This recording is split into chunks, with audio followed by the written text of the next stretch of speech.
دہکائے جاتے تھے اور ان کی پیٹھ پر لگائے جاتے جس سے ان کی چربی گل چکی تھی، ریڑھ کی ہڈی نظر آتی تھی۔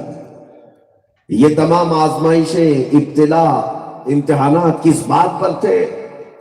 صرف اس بات پر تھے کہ وہ دامن رسول کو تھاما ہوا غلام تھا۔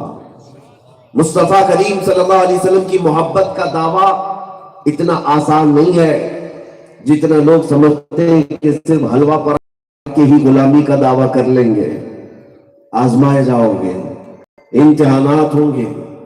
بلال حبشی رضی اللہ تعالیٰ عنہ کو اس قدر داغا گیا تھا، ایک روایت ہے کہ ایک جیسے پانی بھرنے والا ڈرم ہوتا ہے، اس طرح کی ایک ٹاکی میں دن بھر انہیں ڈال کر ڈھکن بند کر دیا جاتا۔ ان کے آقا کا جو بیٹا تھا شام تک انہیں بار بار کھول کر دیکھتا اور کہتا، کہہ دے کہ میرا باپ تیرا رب ہے، میرا باپ تیرا رب ہے۔ اس ڈھکن کے اندر سخت قسم کی گرمی برداشت کرتے ہوئے بلال حبشی کہتے تھے، اللہ ربنا، ہمارا رب تو اللہ ہے، سبحان اللہ سبحان اللہ، میرا رب اللہ ہے۔ یہ استقامت ہے، اسی کو استقامت کہتے ہیں۔ یہ ساری کرامتوں سے بڑھ کر ہے، ایمان پر جمے رہنا یہ کرامت سے بھی بڑھ کر کیا ہے۔ اور پھر ہوا کیا، ایک دور، ایک آزمائش کا سلسلہ کبھی نہ کبھی ختم ہو ہی جاتا ہے۔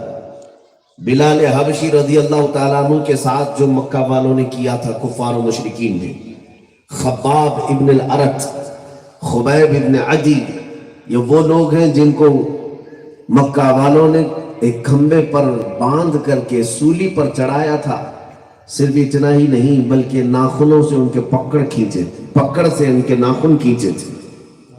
ان کی آنکھوں میں گرم سلائیاں پھیری تھی، ہونٹ کاٹ دیے گئے تھے، کان اور ناک کاٹ دی گئی تھی، اور پھر انہیں یہ تانا دیا جاتا تھا کہ صرف تم محمد عربی صلی اللہ علیہ وسلم کے وفادار ہو، اس لیے تکلیفیں ہو رہی ہیں۔ کاش تمہاری جگہ محمد ہوتے اور تم آرام کر رہے ہوتے۔ اس صحابی رسول کی زبان سے نکلنے والے جملے تو دیکھیں، جسم چھلنی چھلنی تھا، جگہ جگہ سے خون رس رہا تھا۔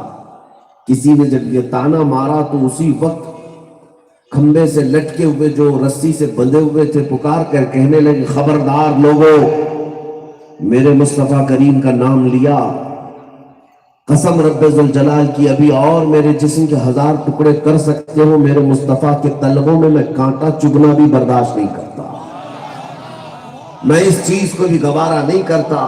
یہ ایمان کی دولت ہے، اس کو کہتے تھے عشق رسالت۔ جس کے سینے میں رچ بس جائے پھر ہر تکلیف اس کو آسان لگتی تھی۔ ان تمام معاملات کے بعد کیا اس زمانے کے موب لنچنگ کرنے والے کتوں نے اسلام کو ختم کر دیا تھا؟ اس دور میں انہیں پکڑ کر کے مارنا، غریبوں کو سزائیں دینا، یہ آج کی بات نہیں، پہلے سے ہوتا رہا۔ اور ہمیشہ یہ ظالم سمجھتے ہیں کسی ایک نہتے کو مار کر کے ہم سب کے دلوں میں دہشت پیدا کر دیں گے، ڈر پیدا کر دیں گے۔ ایسا کبھی نہیں ہوتا۔ دوسروں کو ڈر پیدا کر سکتے ہو۔ مسلمان کربلا کی داستان 1400 سال سے سنتا آ رہا ہے،